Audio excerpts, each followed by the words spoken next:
Como lo mencionaron, el tema que voy a presentar es la fertilidad creciente en sistemas racionales de pastoreo, ¿sí? Bueno, esto es parte de bueno, hice una pequeña revisión bibliográfica y también como parte de lo que se hace en las capacitaciones, talleres de campo, que se da a los productores con los cuales yo trabajo. Y bueno, en un momento dado también formaba parte de lo que era la cátedra de manejo de pasturas en una de las universidades en las cuales estuve trabajando. Bien, entonces, bueno, sin más, lo que vamos a ver ahora es lo que es la fertilidad decreciente en sistemas de pastoreo, el suelo y la materia orgánica, la carga animal e instantánea y su relación con la acumulación de materia orgánica, el ciclo del etileno como mediador y la transmutación de los elementos con baja energía, ¿sí? Esa es la temática que vamos a desarrollar durante esta presentación, ¿sí? No sé si las preguntas las vamos a dejar para el final o la vamos a hacer entre medio, pero si hay alguna inquietud, bueno, pues creo que sí vamos a tener tiempo para poder hacer preguntas entre medio, de ser posible, ¿sí? Bien. Entonces veamos. Básicamente hay un principio muy importante que se llama la ley de la fertilidad decreciente, que está muy bien analizado y que es sobre los cuales se sostiene en la actualidad lo que es la agricultura, tanto actividad ganadera como agrícola como tal, ¿sí? Entonces, el principio de ellos, o bueno, el principio que se maneja de la fertilidad creciente es que para la producción de carne, leche o lana en sistemas de producción animal, hay una extracción de nutrientes, ¿sí?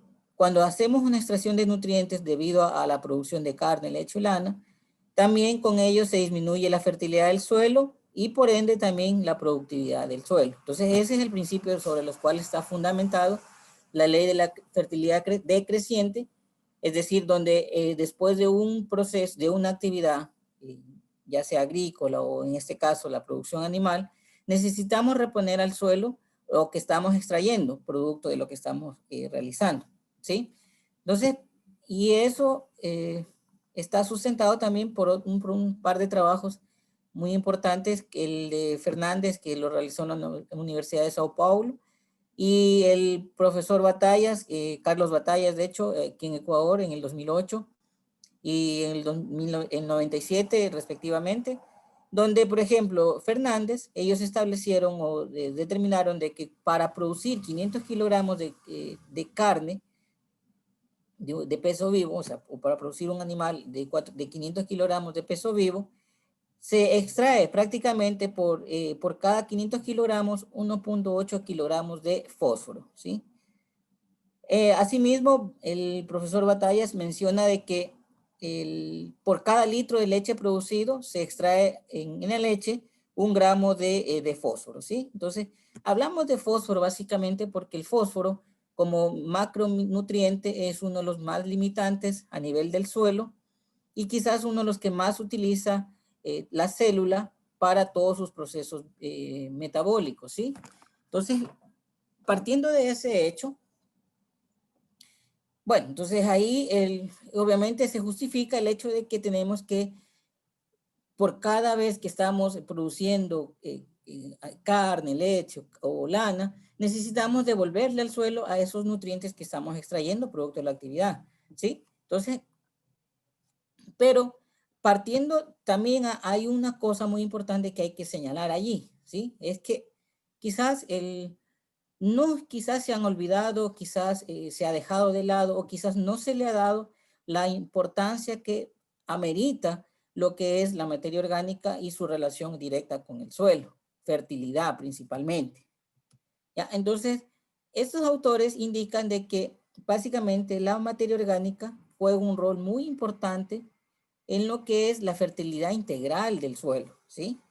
¿Y eso por qué razón? Bueno, porque ellos indican, y el profesor también Piñeiro ya lo señaló, que prácticamente la materia orgánica es el catalizador de la vida del suelo, ¿sí? Ya que debido a la presencia de materia orgánica se desencadenan y se activan todos los procesos biológicos que se dan a nivel del suelo, ¿sí? Entonces, partiendo de eso, bueno, también porque otra de los roles que tiene la materia orgánica, varios, un sinnúmero, quizás voy a señalar los más importantes y los que sobre los cuales vamos a tratar de ir ampliando para poder sustentar el hecho de cómo es que en un sistema racional de pastoreo se permite que la materia orgánica ya no sea considerada únicamente como una fracción o como como una estructura química, sino que más bien como con una visión mucho más amplia, ¿sí? Entonces, la primera característica que tiene la materia orgánica, partiendo del hecho de que juega un rol importante en la fertilidad del suelo, es que mejora las propiedades físicas del suelo, ¿sí?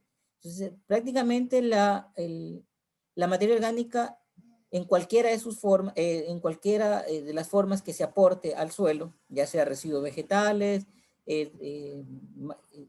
exudados de las raíces mismos, o las excreciones de los animales, estiércol u orina, prácticamente esta materia orgánica tiene la particularidad de que sirve como una esponja, es decir, que permite retener y al mismo tiempo permite que el agua, lluvia, cuando se producen las precipitaciones, no se nos pierda por escorrentía, sino que más bien se absorba de tal forma de que esa agua, todos los milímetros que hayan llovido, por ejemplo, hoy nos llovió muchísimo acá, donde estoy ahora radicado, entonces llovieron un par de horas, pero es suficiente como para inundar ciertas áreas que no son fácilmente drenables. Pero bueno, entonces, pero esa agua, por ejemplo, se pierde fácilmente si no hubiera una esponja, en este caso la materia orgánica, para que absorba toda esa cantidad de agua, ¿sí?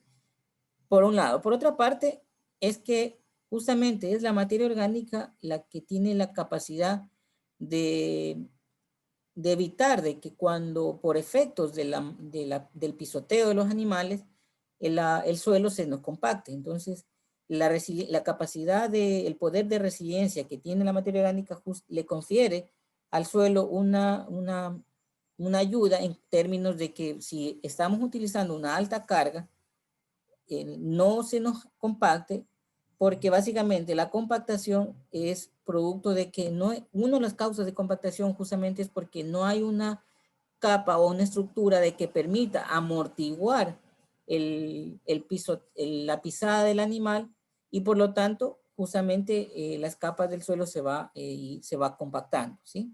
Entonces esa es otra de las características. Otra es que la materia orgánica en sí es prácticamente el reservorio de macronutrientes.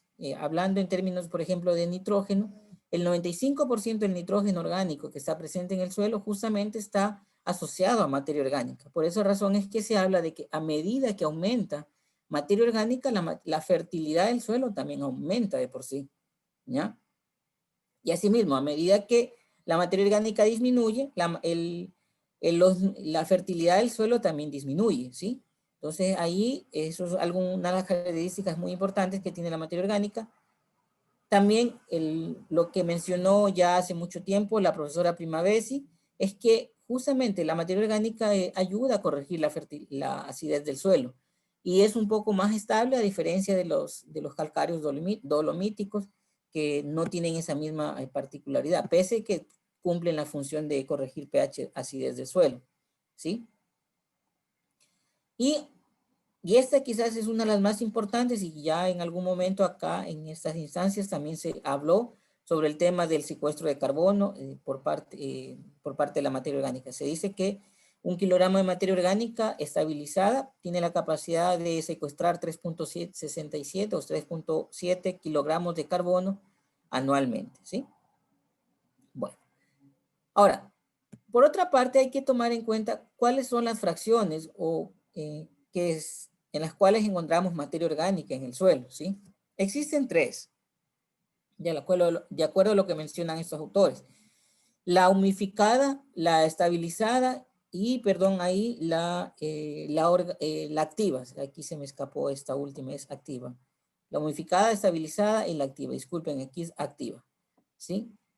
Entonces, vamos a ver cada una de las características solo en realidad para tener en cuenta y ver la importancia de cómo es que la materia orgánica, dependiendo del tipo de suelo en el cual se esté trabajando o dependiendo de las condiciones climáticas, sobre todo en trópico alto, cuando hablamos de la región andina, donde tenemos altos contenidos de materia orgánica, pero básicamente esa materia orgánica es una materia orgánica prácticamente humificada. No siquiera es una materia orgánica activa, sino que es más bien una materia orgánica humificada y casi estabilizada, ¿ya? Entonces, en el caso de la materia orgánica humificada, se caracteriza porque primero está agregada o está estabilizada la fracción arcillosa del suelo, ¿sí? Lo segundo es que es de poca acción biológica. Prácticamente la materia orgánica humificada no tiene una actividad biológica, simplemente ya está agregada a la fracción arcillosa y por lo tanto ya no tiene ningún efecto allí de actividad biológica, ¿sí? Pero sin embargo representa el 50% de la materia orgánica, de la materia orgánica total del suelo, ¿ya? Por un lado. Ahora, en cambio, la materia orgánica estabilizada, esta se caracteriza porque es susceptible a ser atacada por los microorganismos del suelo, es decir, aquí sí hay actividad biológica por parte de los microorganismos del suelo, ¿sí? Representa el 40% del carbono total del suelo y es la que también, esa sí aporta cantidades importantes de nutrientes, ¿ya? Por otro lado, en cambio, la materia orgánica activa, que es la que me olvidé aquí de corregir, se me pasó, es la que es más lábil, ¿sí? Es decir, que es de una rápida mineralización. Prácticamente todo lo que mencioné, desechos orgánicos, de vegetales, exudados de raíces, las excreciones de los animales, estiércol, orina, prácticamente esa es un tipo de compuestos orgánicos que fácilmente pueden ser mineralizados, es decir, la actividad de los microorganismos actúan muy rápido sobre este tipo de material, ¿sí? Entonces, este tipo de materia orgánica se caracteriza porque es de está formado por compuestos orgánicos de bajo peso molecular, pero algo importante, y eso le confiere a este tipo de materia, a esta fracción de materia orgánica, esa alta velocidad de reciclaje, es decir, por ejemplo, en el caso del estiércol, que vamos a ver más adelante, el estiércol y la orina, los nutrientes o los minerales que están contenidos en ella son de rápido reutilización, son fácilmente asimilables por la planta. No así, por ejemplo, los minerales que están formando o agregados a la fracción arcillosa en forma de materia orgánica humificada, ¿sí? Ya, algo importante que me olvidé de mencionar es que justamente la materia orgánica humificada proviene también del término humus. Entonces, eso, a medida que esta materia orgánica se ha estabilizado y se ha agregado a la fracción arcillosa, es lo que le da esa característica de color negro al suelo, ¿sí? Entonces, suelos que tienen una coloración más clara, incluso con tendencia a una coloración rojiza, bueno, eso es por temas de lo que son sales férricas, ¿sí? Entonces eso le queda, bueno, en ese caso. Pero prácticamente los contenidos de materia orgánica son menores en ese tipo de suelos, ¿sí? Bien.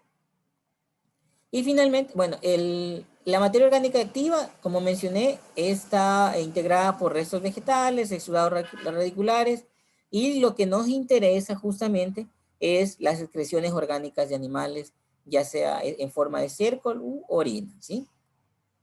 Bueno, entonces, partiendo de eso, sabiendo de que la materia orgánica tiene esas tres fracciones y sabiendo de que la materia orgánica activa es la que puede ser reportada en el caso de los animales por el estiércol y la orina, vamos a analizar un poquito cómo es que se relaciona cuando manejamos una alta carga animal instantánea. Ojo, hay que diferenciar carga animal instantánea o densidad de carga animal versus lo que es carga animal, ¿sí? La carga animal simplemente es el número de animales que sostenemos por hectárea anualmente. En cambio, la carga animal instantánea es el número de animales o el equivalente al número de unidades animales por hectárea y principalmente medido diariamente, ¿ya? Y eso es una forma de expresar. La otra forma de expresar la carga animal instantánea es la cantidad de kilogramos, independiente del número de animales, por hectárea por día, que eso lo vamos a explicar ahora. Bueno, entonces, se estima de que, de acuerdo a estos autores, se estima de que una unidad animal tiene la capacidad de producir alrededor de un animal de 400 kilogramos de peso vivo, tiene la capacidad de producir entre 25 kilogramos de estiércol por día y 15 litros de orina por día, ¿ya?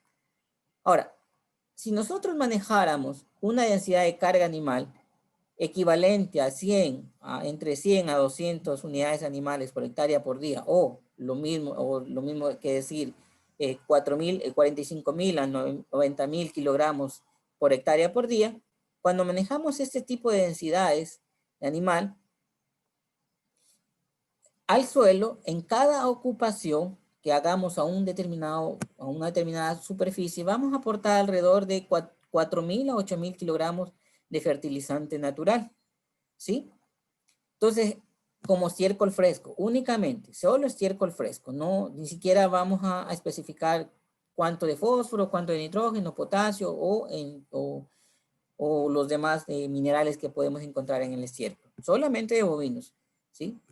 Ahora, si nosotros a un potrero ocupáramos cada 60 días y que retornaran a ese potrero en ese intervalo de tiempo, más o menos estaríamos ocupando un potrero 6 veces en el año. Pero claro, esto en promedio. Hay especies que, por ejemplo, permiten ocupar hasta 10 veces en el año, 8 veces en el año. Entonces, claro, depende de la especie forrajera que se esté manejando en el establecimiento. Bueno, vamos a tener o menores tiempos de ocupación o mayores tiempos de ocupación a lo que yo menciono acá, ¿ya? Entonces, partiendo de esto y relacionándolo con la cantidad de estiércol que podrían aportar utilizando estas densidades animales, estaríamos aportando anualmente alrededor de 36 toneladas de estiércol fresco por hectárea por año, ¿ya? Únicamente estiércol fresco, nada más, ni siquiera estamos, insisto, no estamos hablando de las fracciones en términos de materia seca y los nutrientes que puedan estar contenidos en la materia seca, ¿sí? Ahora bien, entonces, si decimos que nosotros con una densidad animal de apenas solo de 100 unidades animales por hectárea, el equivalente a 100 unidades de animales de carga animal instantánea, estaríamos aportando alrededor de 36 toneladas de estiércol fresco. Si esto lo relacionamos para convertirlo a materia orgánica, estaríamos aportando alrededor de 3.6 toneladas de materia orgánica humificada y estable, ¿sí? Es decir, que se puede estabilizar y al mismo tiempo se puede humificar. Es decir, las fracciones ya prácticamente en términos de solubilidad medio a alto. De una solubilidad media y una baja solubilidad en el caso de la humificada, ¿sí? Bueno, entonces, pero algo importante de todo esto es que, bueno, va a decir, bueno, sí, claro, un pastoreo, ¿cómo podemos lograr esa cantidad de estiércol? Justamente por un lado con las altas cargas animales instantáneas, ¿sí? Eso es lo interesante y lo que se difiere de los otros tipos de pastoreo, por ejemplo, el pastoreo extensivo, el pastoreo rotacional, que básicamente es como una modificación del extensivo, el rotacional, donde únicamente no se considera la carga animal instantánea, sino simplemente se considera la carga animal que se está manejando en un área, en una determinada superficie, ¿ya? Pero si nosotros a eso le agregáramos carga animal instantánea, con una densidad de animales mayor a 450 unidades, de acuerdo a lo que mencionan estos autores, ellos establecieron que esta ecuación donde se mencionan de que si por cada ocupación un potrero va a quedar va a quedar cubierto el 16% de su área. Entonces, si nosotros hacemos los cálculos allí, podríamos determinar en qué tiempo va a estar cubierto el 100% del área del potrero, ¿ya? Entonces, ahora, la ecuación que ellos establecen es que a medida que aumentamos la carga animal instantánea o la densidad de carga animal, vamos a ir, esto nos va a permitir de que esta superficie que va a quedar cubierta va a aumentar, ¿sí? Claro, entonces ahí por ejemplo, se puede manejar, hay datos que, por ejemplo, en mi experiencia he podido manejar una densidad de carga animal entre 800 a 1000 animales por hectárea por día, el equivalente a 1000 animales por hectárea, o dicho en kilogramos, que sería casi similar, ¿sí? Y entonces, claro, a medida que aumentamos carga animal instantánea, aumentamos también el porcentaje de área cubierta que se está utilizando en cada pastoreo de ese potrero, ¿ya? Ahora bien,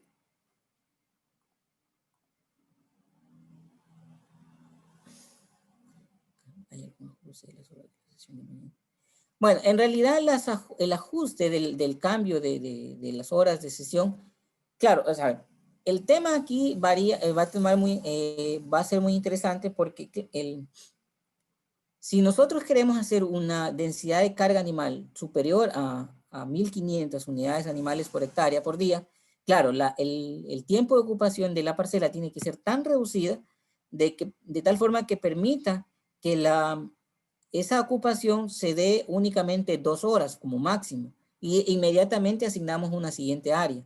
Entonces, para que por un lado se coman casi el 90% entre el 80 y 90% de la área foliar, y por otra parte también los animales no tengan que estar padeciendo de hambre, porque tampoco la ideal es eso. O sea, si vamos a utilizar una alta carga animal instantánea, no por eso vamos a tener que sacrificar el desempeño de los animales, no, todo lo contrario.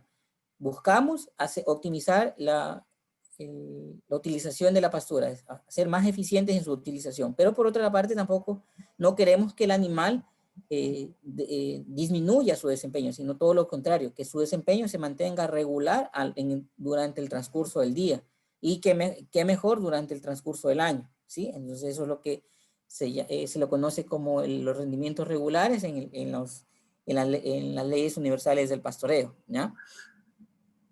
Bien, entonces, ya ahora sí, como para ir aterrizando más el tema de la carga animal instantánea y su relación con la materia orgánica, estos son varios trabajos recopilados entre el 97 y el 2012, donde se midió el contenido de nutrientes solamente de estiércol bovino, únicamente estiércol bovino, nada más. Partiendo también del hecho de que, claro, la composición de en cuanto a nutrientes en ovejas, en caprinos, varía, ¿sí? Entonces, solamente tomando en cuenta bovinos, únicamente bovinos, en promedio, en materia seca, el estiércol bovino tiene alrededor de un 26%, nitrógeno un 3%, fósforo 1%, potasio 2%, calcio 2%, y bueno, magnesio está por debajo del 1%, ¿sí? Calcio y azufre por debajo del 1%. Ahora, como mencioné, vamos a centrarnos únicamente en el fósforo, porque el fósforo, como mencioné, es uno de los nutrientes que es de muy poca movilidad a nivel del suelo, y a su vez también es uno de los que más la planta utiliza para todos los procesos metabólicos de la célula, ¿sí? Entonces, prácticamente el fósforo es indispensable en la vida tanto de la planta como del animal, ¿ok? Bien, entonces veamos. Si nosotros trabajamos con una carga animal instantánea, como habíamos dicho, de 100 unidades, perdón, de 100 unidades animales por hectárea por día, vamos a tener un aporte de, vamos a tener un aporte y relacionándolo con el promedio de materia seca de los datos que mostré anteriormente, aportaríamos con estiércol de orina alrededor de unos 665 kilogramos de estiércol seco, ¿sí? Por un lado. Por otra parte, un kilogramo de estiércol seco en promedio tendría, con los datos que mencioné, tendría alrededor de 12 gramos de fósforo, lo cual, si lo relacionamos con la cantidad de estiércol que podemos aportar utilizando esta carga animal instantánea, apenas de 100, entonces esto nos dice que estaríamos aportando alrededor de 7.8 kilogramos de fósforo puro con el estiércol. Ahora, la orina, por su parte, también aporta cantidades importantes, aunque no mucho en relación al estiércol, pero lo hace. Y ahí vemos que observamos que en estos datos que la orina aporta alrededor de 1 gramo de fósforo, ¿sí? Por litro, y que esto, si lo relacionamos con la cantidad de orina por día, más o menos nos daría un aporte de 1.5 kilogramos de fósforo puro, ¿sí? Sumado estos dos valores nos da una cantidad de 9.3 kilogramos por día. No, perdón, y si lo sumamos multiplicamos con, perdón, esta es la cantidad por día. Si a este valor nosotros lo relacionamos por las veces que ocupamos un potrero, es decir, por 6 veces en el año, nos daría un aporte de fósforo con estiércol y orina de 55 kilogramos de fósforo anualmente, ¿sí? Ok. Entonces ahí, bueno, comenzamos ya, si ustedes, ahí, bueno, pues ustedes pueden hacerle incluso, sacar los datos en términos de dinero, cuánto cuesta un bulto de 45 kilogramos de ya sea superfosfato triple, bueno, cualquiera de esas presentaciones que existen en la actualidad, ¿sí? Bien. Entonces, ya, ahora, si lo relacionamos a esto, de cuánto estiércol de cuánto fósforo nosotros estamos aportando a través de estiércol y orina, utilizando estas cargas animales, y si a eso lo relacionamos con los datos que reportó Fernández en el 97, entonces veamos, si nosotros en un pastoreo que donde podamos manejar solamente 2 animales por hectárea de 400 kilogramos de 450 kilogramos, y que esté ganando únicamente 500 gramos por día, en un año, habrá extraído alrededor de 365, hemos producido más o menos alrededor de 365 kilogramos en términos de peso vivo, y hemos extraído apenas déjenme, disculpen que creo que está mal hecho el cálculo ahí, sí, déjenme, disculpen. 365 por...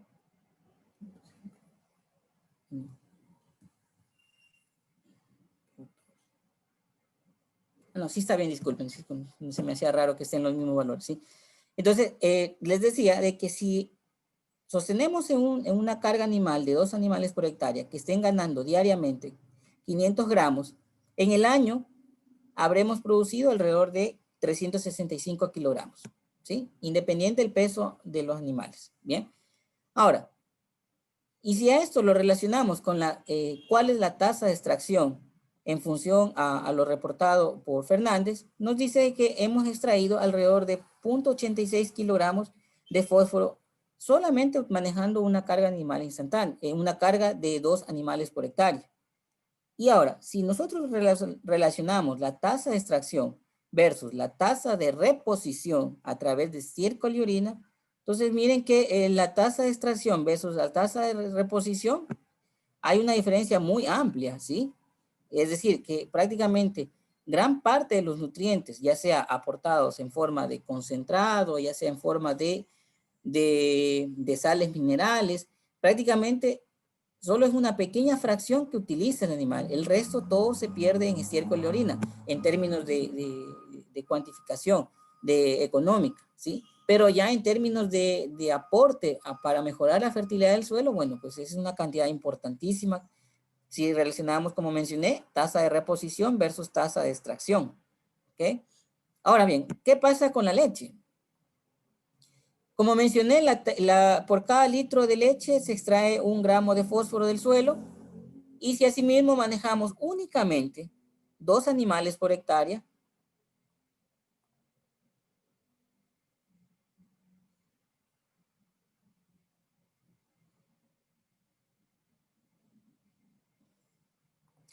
ya, entonces les decía de que por cada litro de leche producido se extrae 1 gramo de fósforo, ¿sí? Ahora, si asimismo manejamos únicamente 2 vacas por hectárea, que están produciendo 20 litros promedio, que es lo que se puede producir a solo pastoreo o con pasturas de tipo templado, ¿ya? En el año nosotros estaríamos produciendo más o menos alrededor de 14,000 litros, ¿sí? Y estaríamos extrayendo alrededor de 14.6 kilogramos de fósforo anualmente.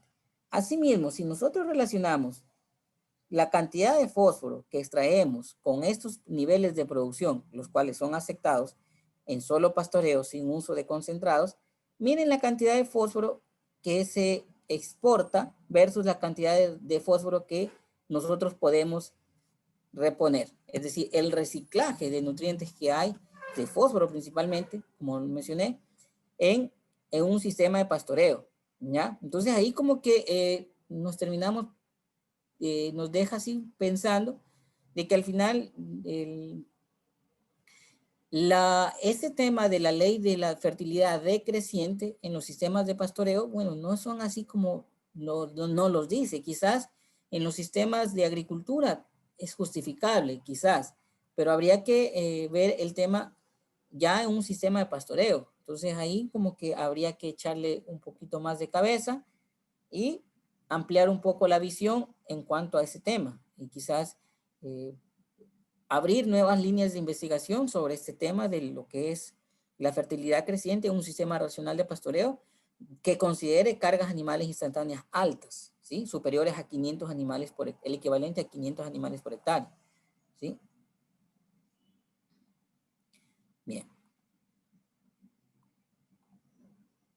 Ahora bien, estos son datos publicados por el profesor Piñeiro en el 2004 en su libro pues, de pastoreo racional WhatsApp, en el cual ellos hicieron unos trabajos muy interesantes, en el cual se midió en la propiedad de él, de hecho, el proyecto Alegría en Tacuará, Brasil, en el estado de Santa Catarina, y él en suelos arenosos totalmente midió el fósforo, los niveles de nutrientes iniciales cuando empezó a establecer un sistema de pastoreo racional, y después de varios años, casi más de 20 años, él midió la cantidad de nutrientes que, cómo se habían comportado. Entonces miren que en el caso de la materia orgánica, suelos arenosos, claro, tenemos alrededor solamente de 0,19% de materia orgánica, pero más de 20 años después, miren que la materia orgánica subió.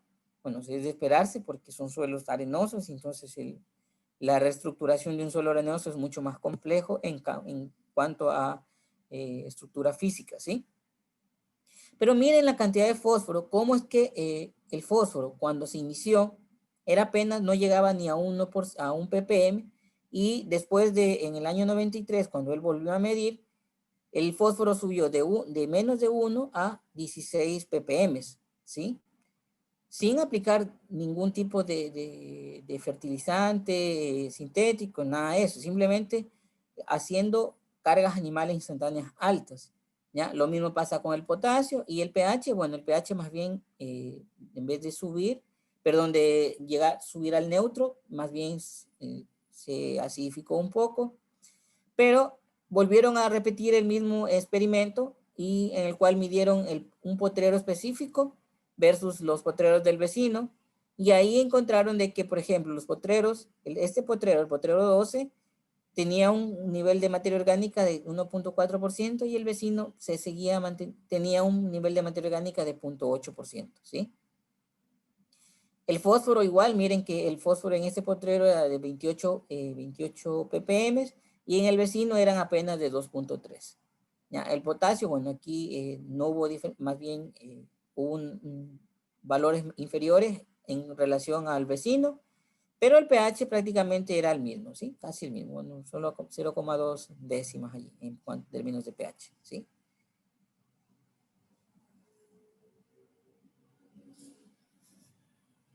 Bueno, pero estos son datos que justamente, o sea, son datos que se los publicó y que están publicados. Entonces, por eso les dije, o sea, esto es un tema de que hay que ampliar las líneas de investigación. Quizás en agricultura es una cosa, agricultura intensiva, monocultivos, es totalmente cierto. Ahí hay un agotamiento paulatino de la fertilidad del suelo, pero en sistemas de pastoreo hay que considerar de que tenemos reciclaje de nutrientes.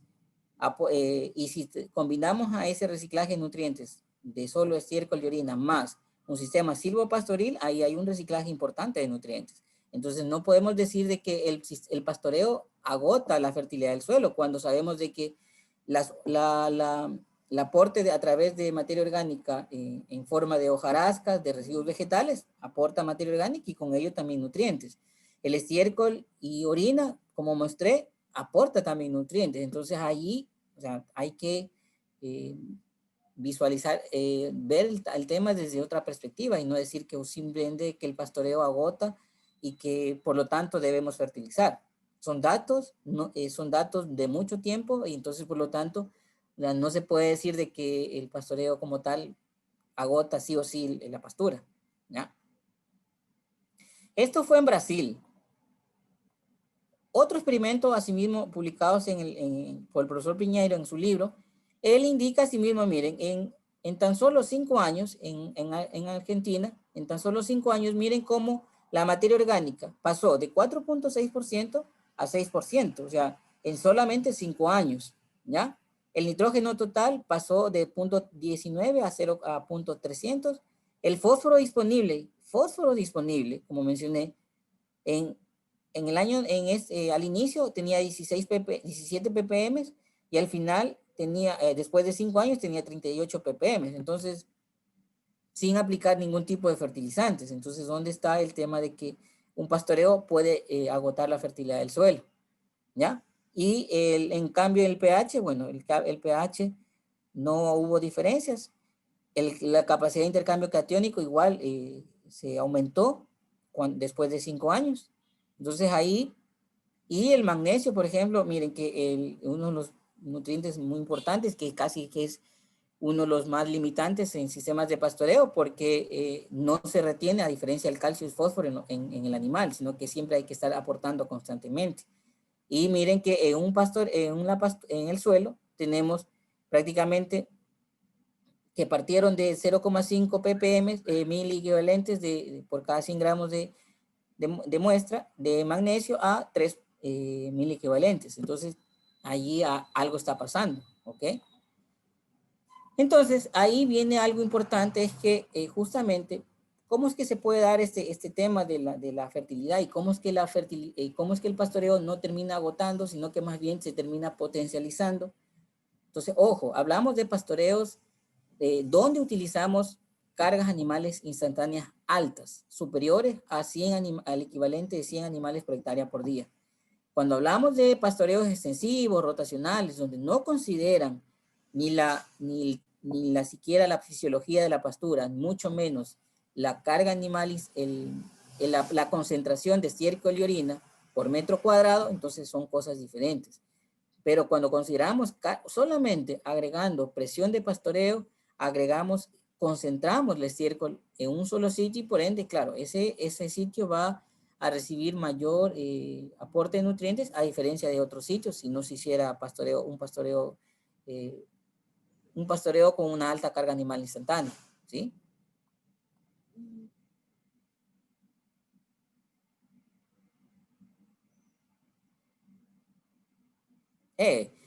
Pero usted apenas tiene 100 hectáreas, 60 vientres, es decir, usted no tiene ni siquiera ni un animal por hectárea, ¿ya? Suelos en la zona andina que tienen potencial para producir más de esa cantidad de animales por hectárea, o sea, está prácticamente subutilizando su suelo, ¿sí?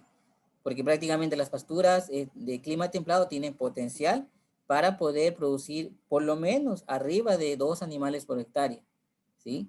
Entonces está subutilizando y hay que ver, o sea, si usted agrega al tema de pastoreo un pastoreo donde se considere una alta densidad por metro cuadrado, bueno, van a cambiar los datos y eso obviamente está demostrado. Entonces, por ejemplo, en mi zona en la cual yo estoy trabajando, el promedio de la zona en carga animal instantánea, el carga animal es apenas de 0,8 y bajo un sistema de alta carga animal instantánea, hemos logrado subir de 0,8 a 2,4, es decir, hemos subido 8 veces más la carga animal instantánea y no hemos hecho más que solamente manejar la pastura con alta densidad animal. Entonces, eso es el asunto, ¿sí? Entonces, ahí yo creo que está más bien, se está subutilizando el suelo porque no se le está obligando al animal que haga el trabajo que en realidad necesita hacer, ¿sí? Entonces, ahí hay algo que se está obviando o que se está más bien olvidándose, pienso, ¿sí? Entonces, ahora, ¿qué pasa ahora? ¿Cómo es que esto, o sea, quizás decimos, bueno, que si estamos haciendo aportando estiércol, pero ¿cómo es que a la final se puede perder por lixiviados, se puede perder por evaporación? Bueno, hay un sinnúmero de factores que quizás no lleve a aportar la cantidad de nutrientes que se presentó hace un momento. Pero hay algo importante aquí, y eso hay que resaltar, es que justamente entra como parte del ciclo de la fertilidad, de una fertilidad creciente en un sistema de pastoreo, es que justamente, ya estoy casi terminando, perdón, es el ciclo del etileno. Entonces, Cook en el año 97 publicó hizo esta publicación en el cual él resalta lo siguiente, que el etileno es prácticamente el que interviene en el proceso de la renovación de la materia orgánica del suelo, ¿sí? Es el encargado de mineralizar el nitrógeno, ¿sí? Potencializa lo que es tiene una potencialidad alopática y sobre todo es una acción en el mecanismo aerobio-anaerobio. Y quizás aquí es donde la mayoría de prácticas que en la actualidad se manejan en agricultura y en pastoreo o en sistemas de pastoreo es que aquí es donde nos terminamos echando las escuadras, como suele decirse. Y a su vez, el etileno es el que controla prácticamente la liberación de iones de macro y microelementos para la nutrición de la planta, ¿ya? Entonces veamos cómo es que funciona este tema en el etileno. Prácticamente vamos a referirnos básicamente a lo que es el fósforo y azufre, ¿sí? El fósforo y azufre están agregados a sales de tipo férricas, que son prácticamente sales insolubles, que la planta no las puede utilizar, ¿sí? En el suelo, ¿sí? Pero resulta de que en el suelo también existen un grupo de bacterias, microorganismos de tipo aerobios y de tipo anaerobios. Entonces, ¿qué pasa? ¿Qué pasa? ¿Cómo es que se produce el ciclo del etileno? El ciclo del etileno básicamente es un tema muy interesante, poco estudiado, pero muy interesante. ¿Sí? Entonces,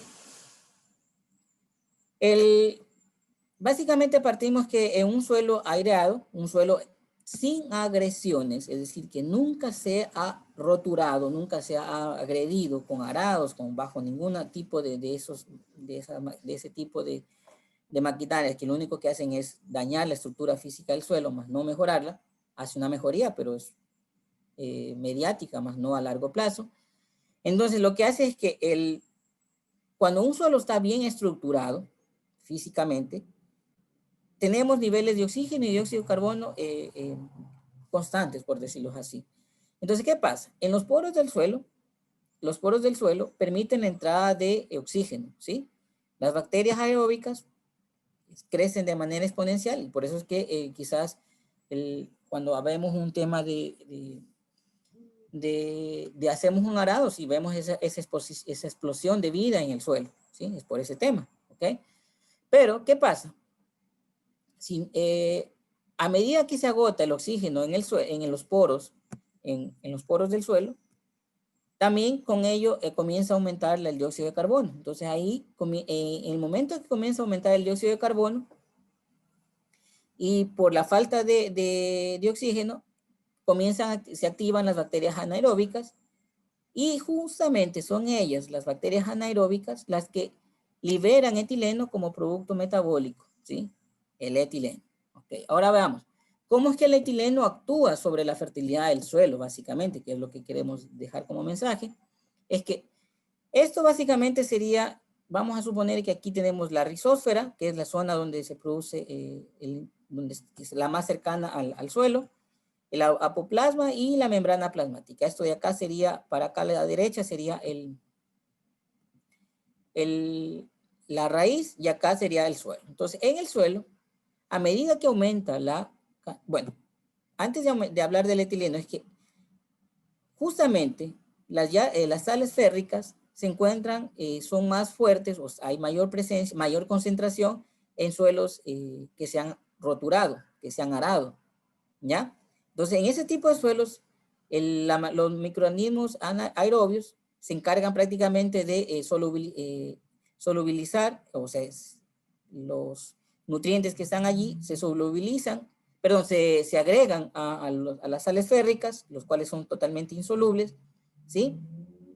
Pero si ese suelo no estuviera roturado, simplemente estuviera intacto, a medida que aumenta los niveles de dióxido de carbono, por ende, la actividad de los anaerobios, el etileno también actúa, aumenta. Entonces, a medida que aumenta el etileno, estas sales férricas, que son insolubles, por un efecto de reducción, se vuelven solubles. Pero para que se solubilicen, tiene que haber un medio anaerobio, ¿sí? Si no hay un medio anaerobio, prácticamente todas las sales férricas, que no solamente agregan fosfatos, sino que también agregan otro tipo de macro y micronutrientes, si no hubiera un medio anaerobio, prácticamente el medio aerobio, claro, pues se vuelve imposible que la planta utilice el fósforo que está agregado a las sales férricas. Entonces, por acción del etileno, justamente debido a los microorganismos anaerobios, es que insisto, estos fosfatos agregados a sales férricas se solubilizan y solamente en esta forma de una sal férrica a una sal ferrosa es que es la única forma que la planta lo puede transportar desde la rizósfera hasta el tisoplasma. De lo contrario, hay otros mecanismos que también utiliza la planta para transportar sales férricas hacia el citoplasma, pero los más eficientes, partiendo de los microorganismos anaerobios, son estos, a través del etileno, ¿sí? Entonces, claro, por esa razón es que cuando hacemos roturación del suelo o aramos el suelo, tenemos una exposición inmediata, sí, es verdad, pero el problema es que solo es por un cierto tiempo. Entonces, de ahí, al acabarse toda esa actividad biológica que hubo en su momento, ¿ya? Debido a la disminución de los anaerobios, es que al final terminamos dependiendo del uso constante de fertilizantes, porque prácticamente si alteramos un medio que está totalmente en un equilibrio pero muy frágil, aerobio, anaerobio, entonces en el momento que alteramos por un arado, justamente todo ese equilibrio que existe allí, aerobio, anaerobio, se rompe. Y claro, pues entonces, por eso es que prácticamente un sistema de pastoreo no justifica utilizar un arado, ni siquiera en los otros tipos de agricultura.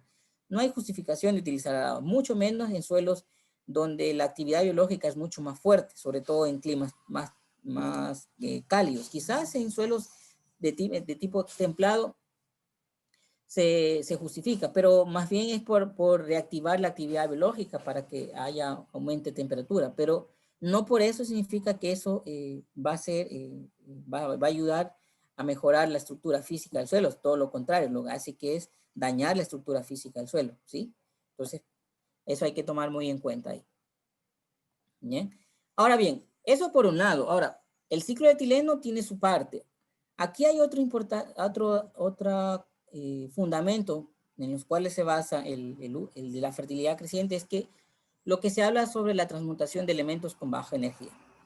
Kerbrand, ya en bastante tiempo, publicó este libro, donde él, así, en resumen de todo su libro, él menciona de que existen en el suelo, en nutrientes que pueden transformarse de un elemento a otro, ¿sí? A nivel de su núcleo atómico, ¿sí? A nivel atómico, ¿ok? Principalmente del hidrógeno, el oxígeno y el carbono. Esto, al cambiar su núcleo atómico, va a permitir de que se formen nuevos elementos, ¿ya? ¿Cómo es que él explicó este tema de la transmutación de los elementos con baja energía? Justamente él estudió cómo es que se evolucionaba el calcio de un pollito versus el calcio de un huevo fresco. Entonces, en el huevo fresco se estima de que, de acuerdo a los datos de Kerbrand, y hasta los siguen vigentes, es que el huevo fresco tiene alrededor de 0,036 gramos de calcio, exceptuando el cascarón, solamente lo que es la clara y lo que es la yema, por decirlo así, ¿ya? Entonces, él midió justamente, comparó cómo se comportaba el calcio desde el día 0 hasta el final de la incubación de un pollito. Entonces, y estos datos fue los que él reportó, ¿sí? Entonces, él determinó de que prácticamente el calcio aumentó 4 veces más versus un huevo fresco, ¿sí? Y ahí, ¿cómo explicamos ese aumento de calcio? Si prácticamente el pollo está en un pollo que es un huevo, que es un pollito que está incubándose, está en un medio hermético, no tiene ningún aporte de nutrientes, ni siquiera de la madre, sino que simplemente con los nutrientes que pudieron haberse aportado a la clara y a la yema, ¿ya? Insisto, exceptuando lo que es la cáscara del huevo, el cascarón, ¿ya? Entonces él estableció de que, bueno, entonces la pregunta es ¿de dónde salió el calcio? Bueno, pues justamente la transmutación de elementos con base en energía es uno de los principios en los cuales se fundamenta el hecho de que en el suelo, en un sistema de pastoreo bien conducido, se pueden dar este tipo de situaciones, ¿ya?